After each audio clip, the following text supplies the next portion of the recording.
Chandler families, it's your principal, Michael Franklin, and today is Tuesday, December 15th, 2020. Before we begin, I just want to thank you all so much for your support, your patience this semester, as this has been a semester unlike any other.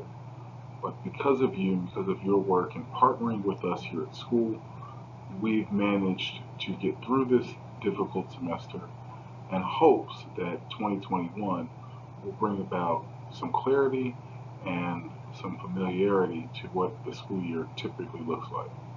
So with that, I'm going to hop on into our presentation today to fill you in and inform you of some of the changes that are happening regarding finals as they pertain to when we return back January 5th and protocols for what that might look like.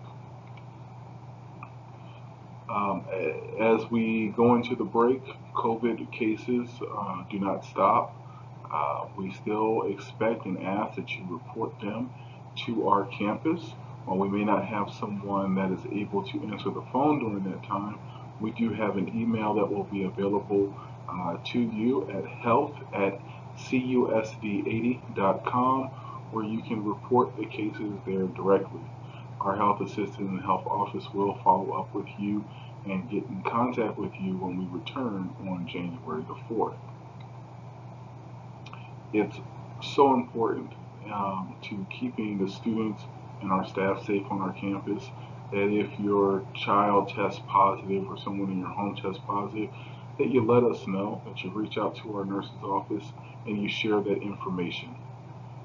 We're asking for this information because this allows us to be able to quarantine students. This allows us to notify staff and put the appropriate supports in place so that everyone can maintain safety. Now, you all have done an outstanding job in partnering with us and supporting us in those efforts. That if your kid feels sick, if they have a headache, a little cough, a runny nose, whatever the issue is, a symptom that may look like the flu or may seem insignificant, you all have done a really good job in keeping your children home so that way we can keep students safe when they're here on our campus. We're going to ask that we continue to do that. We know a vaccine is just around the corner. That still means that we have to be more so than ever focused on completing and finishing the job here with COVID and making sure that we're adhering to the protocols as best as possible. Now, as I mentioned earlier, there's going to be some updates that are going to take place beginning January 5th when we return back to campus regarding COVID-19. One of the biggest ones is that face masks are no longer going to be an acceptable face covering. So if a student needs to wear a face mask or face shield, they're going to need to get a medical exemption provided by a licensed healthcare provider.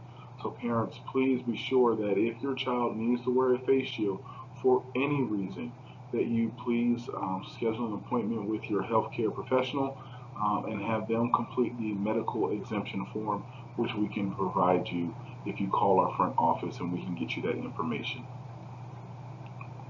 Now, staff will only be allowed to utilize face shields when necessary for specific classroom instruction.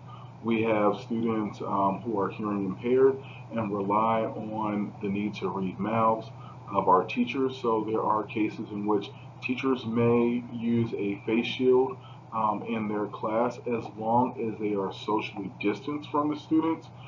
There are specific instances in which a teacher may be using a face shield. Now, in addition to some of the other adjustments like the face shield that have been made for January 5th, we've also made some adjustments to the way in which we quarantine to make sure that we are in alignment with CDC and Maricopa County protocols regarding quarantine. So the question is asked, well, what exactly is quarantine? And quarantine is essentially when a student needs to be removed for the safety of others for a period of time. We have in our practice have seen that quarantine has been one of the most important ways in stopping the spread of COVID-19 on our campus. Now, if you are a person that is considered to be in close contact with a person that's tested positive for COVID-19, you will need to quarantine for a time period of that exposure. And so what that means for close contact is essentially if you are within a 6 foot radius of the person that tests positive for upwards of 15 or more minutes, then we are looking to consider you as close contact. Now, our length of quarantine as a result of students being in that close contact range, in accordance to the CDC guidelines, the 14 quarantine period day may end 10 days without testing if no symptoms have occurred. So therefore, if you have 0 symptoms over the course of 10 days, you're able to return back before the 14 days. Now, if there's no symptoms have occurred and you have a documented test on day 7, you're able to return there. So largely what that means is you have to be be able to produce a negative test on day 5 or later in order to come back on the 7th day. So by producing that information for us and getting us the results of that, whether it's a PCR or antigen test, those are acceptable. When we have that, then we will be able to allow you to end your quarantine period early. Without that information or without those things, we will have to still stay with the 14 days. So we do ask that you're following our protocol and looking out, utilizing your emails, as we will be sending communication home with you via email with those information and those dates specifically. Now, ladies and gentlemen, our finals begin tomorrow. We will be following our bell schedule. Please be reminded that the school day ends at 12:30. Our students will go to class periods 1, 3, and 5 on Wednesday, which is tomorrow, and periods 2, 4, 6 on Thursday to take their finals. This is the bell schedule that they will follow. Now, we know that we have a large amount of students on our campus who have been quarantined since November 30th. And so therefore we've made some accommodations to help support those students regarding their finals. So any student quarantined after November 30th will have the option to take the final either tomorrow or Thursday. Now, if they don't feel that they are prepared due to being on quarantine, they will have the opportunity to take that final in January when we return from the break. Any student quarantined after December 2nd will be able to take the final in January as well. Now, students testing in January due to being quarantined will take all of their finals on either Tuesday, January the 19th, or Wednesday, January the 20th in our small gym. They will be excused from their classes that day. They will go down to the gym and they will test all their classes in that one day. Now, students will have the opportunity to work with their teachers over the course of the 2 weeks prior to taking the exam to get the necessary support so they can feel the most prepared for taking their final. And we do know that some students may feel more prepared taking it sooner, and so therefore they will be able to take their test sooner if they are ready to do so. They'll just need to work that out with their teacher, the after school schedule with their teacher, so that they can take that test with them. Tuesday, January 19th, testing will be for juniors and seniors only. Wednesday, January 20th, testing will be for freshmen and sophomores only. Now, teachers will have to give a 0 in the grade book for finals for any student that does not take the final either tomorrow or Thursday. Now, parents, I know that this may be alarming as you will see your kid's grade drop as a result of that. Please know that once they take their final, the teachers will make the grade change, the necessary grade change that will reflect accurately on their transcript based on the results of their final.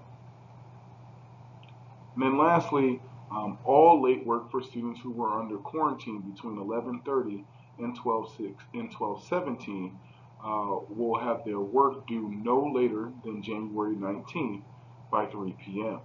So this means that any student that was quarantined in that window, their work will not be due until the 19th of January, which again will allow teachers an opportunity to grade that work, put that information into their grading system, and then make adjustments to their grade and submit a grade change form that will accurately reflect the changes of their grade.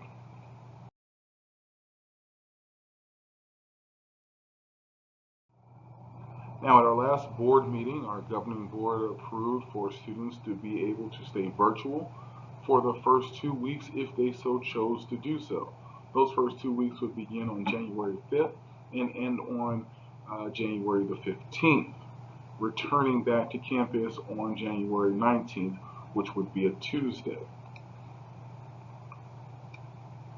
Now, students choosing to attend class virtually through the 15th are expected to commit for a 2 week period.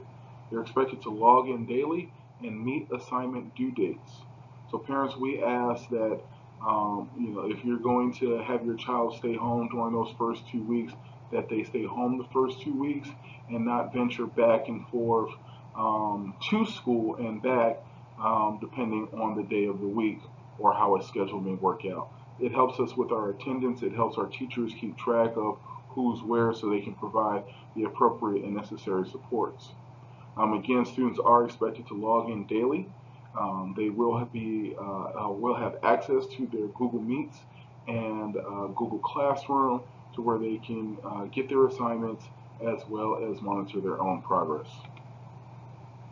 Attendance will be taken through Google Meets when students sign in. So again, it is important because they are still considered in school, although they're working virtually from home. They are still considered being here on our campus, so they will need to sign in to their Google Meet.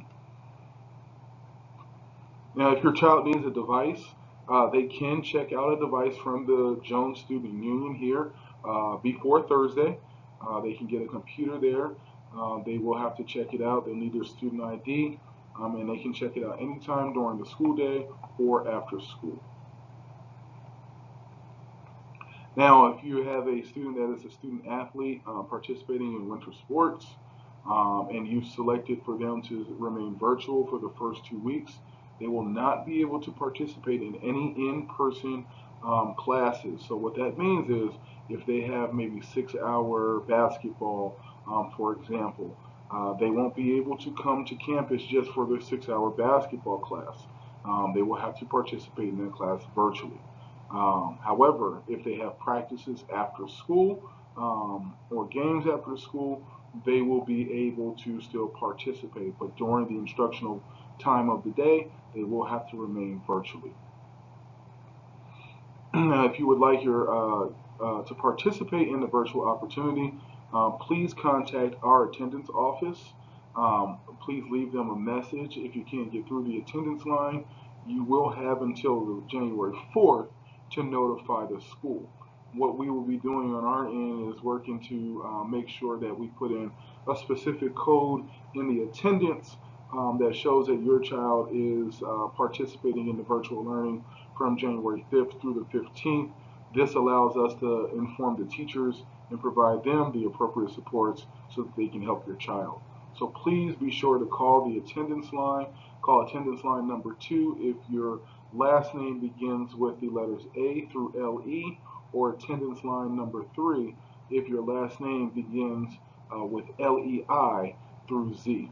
Again, this helps us best support your child, so the more information that we can get from you and the sooner we can get it from you, the better. Again, Chandler families, thank you so much for taking the time to view this video presentation with you all today. Again, this has not been the easiest of semesters or easiest of years for anyone, but we do appreciate your support. We appreciate you entrusting your child's learning and education with the great folks that we have here at Chandler High School. We appreciate you choosing the School of Champions And we want to wish you a happy holidays and a safe one, and looking forward to your return on January 5th in whatever method you choose to participate in. Thank you so much for all you do. Have a fantastic day. Take care.